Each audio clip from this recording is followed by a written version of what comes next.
What's going on, YouTube? Welcome back. As you guys can see, the case is back in my possession. Bubbles had a lot of fun on his trips, so we're gonna run down and give you the answers to all the clues. But first, we'd like to say thank you to everybody who entered. This is the first time we actually did a giveaway on our community tab, so just wanted to test that out and see how it went. So now the clues, I'm gonna run down and give you the correct answer to every clue.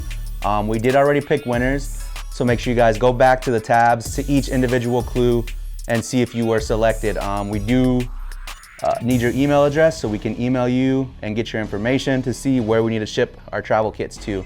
So for the first clue, whoever guessed the first clue, we hope the soccer ball was enough of a giveaway, but the correct answer for that one was actually Brazil. So everybody who got Brazil, you got the right answer.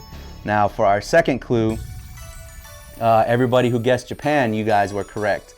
The Atmos shirt, the soda, we hope that was good enough for you guys to get that one.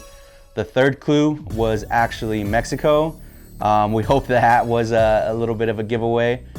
So anybody who guessed Mexico, you were correct. Now the fourth clue, that one I think was the easiest with the Lord of the Rings. I don't know for me.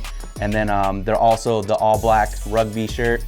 Anybody who's a fan of rugby or knows anything about the All Blacks or their haka, you guys should know that one. All right, for the final clue, whoever guessed UAE, you are correct. That was Dubai. When we were putting the list together, that was actually Johnny's favorite, so that's why we saved that one to the very end. So if you guys got any of those correct, make sure you guys go to the post for every single clue and check to see if you were selected. If you were selected as the winner, make sure you guys respond with your email address. That way we can email you, get your shipping information, and send out your travel kits. So once again, guys, we'd like to thank you for entering. Stay posted to the community tab because we are going to do some more interesting stuff in there. It's Fresh D, guys, signing off.